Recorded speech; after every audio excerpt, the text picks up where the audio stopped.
Hello and welcome to Alton Towers. This will be my top 8 Alton Towers roller coasters, all ranked in my opinion. All of these could be fully different, but welcome to my channel. I am Austin, and I will be explaining why my favourite roller coasters and favourite rides at Alton Towers. Alton Towers is my favourite theme park. Last year, I went there for the first time, and it changed my mindset on roller coasters. So let's continue on this list as we dive into my favourite roller coasters at Alton Towers. Number 9! Choo Choo! It's time for a kiddie coaster that does not stop. It's a good coaster, but it's not much. It's a good kiddie coaster, good starting line for people that would like to get into coasters. It's got that cool cave bit that goes in with Congo River Rapids, I think.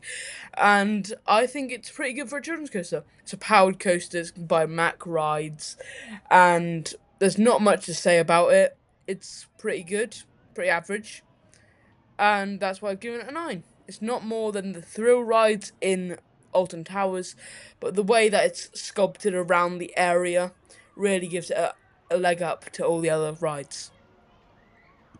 Number 8, 13. This overplaced family coaster.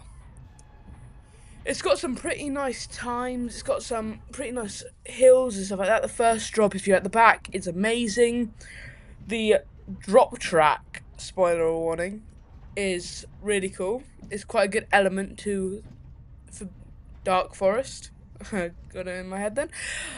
See here, the drop, it keeps the brakes on for quite a while. So if they could get rid of that, that would be quite good. I know it's a bit dangerous, but it would give much joy.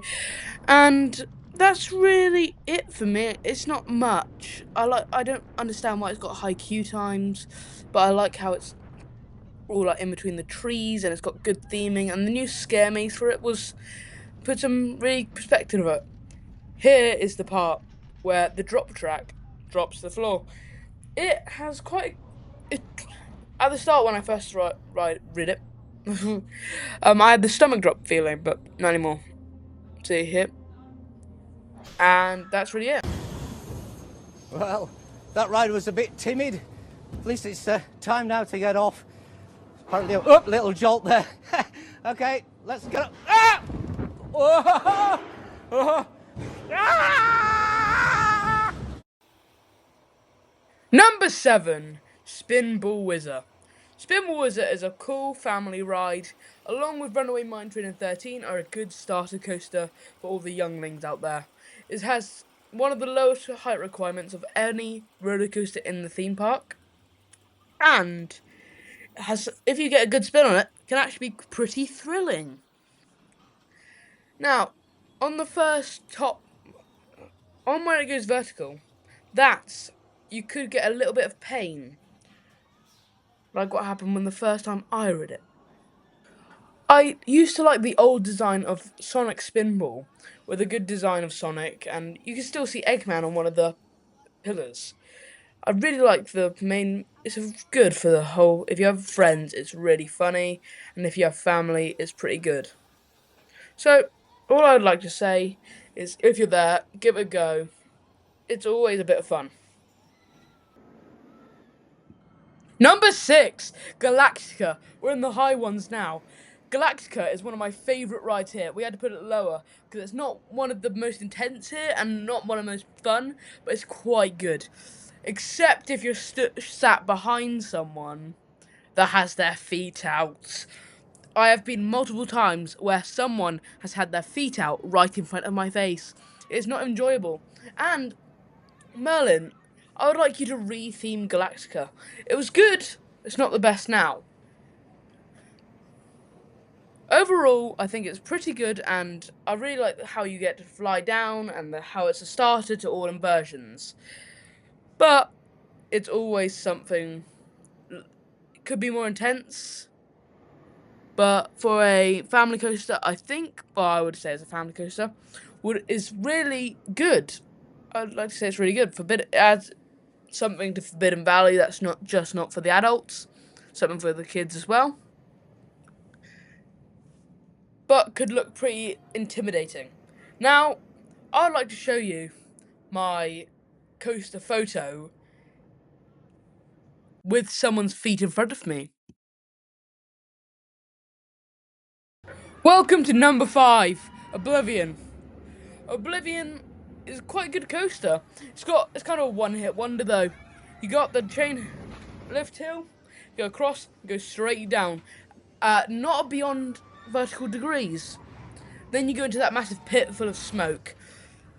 In that bit, I couldn't really see if that was just me, but I think it would be very cool if they added a bit more to it. Merlin, please do that. It's a bit meh, but I think it's quite good. It's a part of the X sector and fits quite well. It fits in quite a small area. The theme song is banging, and everything a part of it is amazing and thrilling, and it is the scariest. Even if you have been on it thousands of times, it is always scary. So I like to put it as a number 5 spot for all the people that really love Oblivion and don't love Oblivion. They all think it's scary. Welcome to number 4. This is Rita. Rita, the Queen of Speed. Well, once known as the Queen of Speed, it has now been overtaken a lot of times.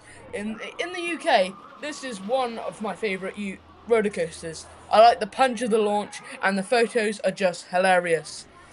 It's quite a short layout, being 25 seconds, but all of this combined with the G-forces makes it a brilliant coaster, and one of my favourites in Alton Towers Resort. You're about to see my horrific photo of me on Rita.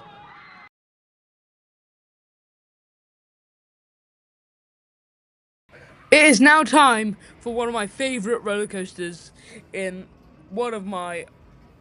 the whole world for me, Wicker Man. Wicker Man was one of the newer coasters in 2018. Wicker Man really did well. It's a wooden coaster. It was actually my first coaster in Alton Towers, showing how I'm a new person opening to Alton Towers. It is really fun, and you get some great airtime on some of the first drops, and it's really fun, especially on the back row. Back row, I can't believe how actually forceful it is. It was crazy the first time I went on it. It was with one of my best friends, and we got crazy photos on it. Some iffy at best. And it's a great ride to start your day with. And if not for the last two, I'd say one of my favourites. Just give you a moment to just look at that structure. Big Bob, we all need to praise Merlin for doing this for us. Alton Towers, thank you for a wooden coaster like Wicker Man.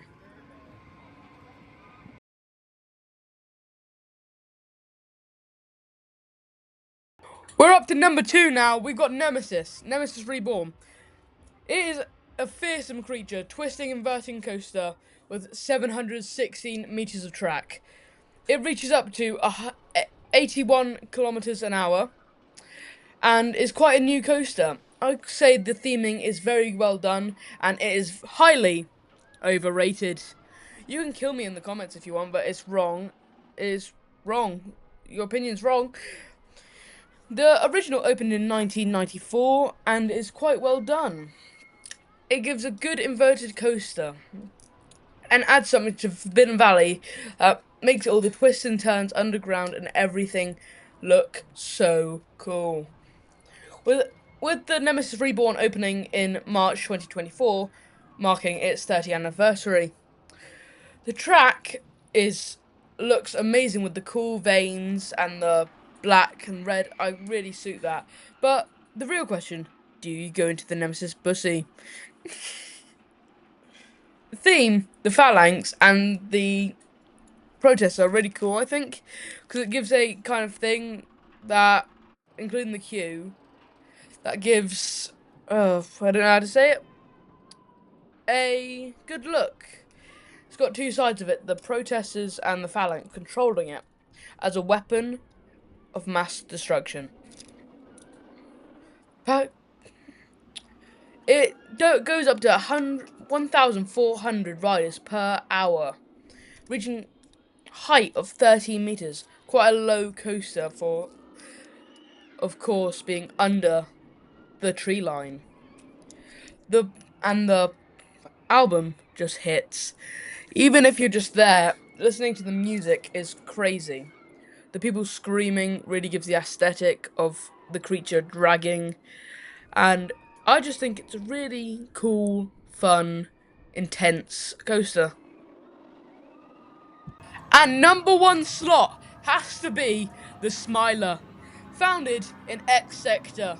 The manufacturer, of course, is Gerstlauer. It's an infinity coaster and has the world record of inversions with 14, a height of 30, speed of 85 kilometers an hour, and a length of 1,170 meters, with a layout that feels like it's never going to stop, with hallucinations all around you, and the trains looking ominous with the flashing lights, and all of the theming is mad, ready for any adrenaline seeker to find the fearless. Now, during the Smiler, there is 14 inversions, giving high G-force thrills. It's a bit more bark for the bite though, as they have themed it to psychological things, meaning that they have made it look scary. The Ministry of Joy in the law are supposed to make this ride to change people's mind and making them smile forever. It has elements like dive loops, corkscrews, co-rolls, and lots more, all of them making it feel like a completely different ride each time.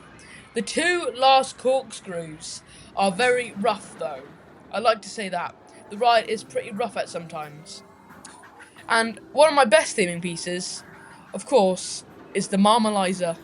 I think it's a good centerpiece, it's massive, and during the night it is disorientating, and gives quite a good atmosphere and good storytelling to the main theme of the coaster.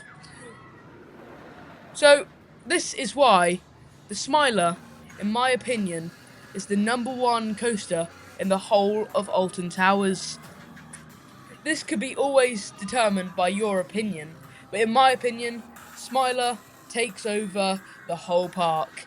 It's the one that everyone talks about when they first get to the park. It's how they know about the park is either Nemesis or Smiler. Now, Smiler has been getting on some age by now, so it has become a bit rattly, and the restraints are sometimes smell a bit, as I've heard. And overall, I just think it's an amazing ride. They spent ages on it, and I just think Merlin have done very well for this coaster. So that was my ranking of all Alton Towers roller coasters, excluding CBeebies Land.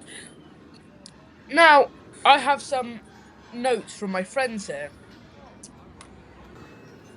Now, one of my friends said the merch is overpriced, which is understandable because of the Merlin's been losing a lot of money, so I'd give them something.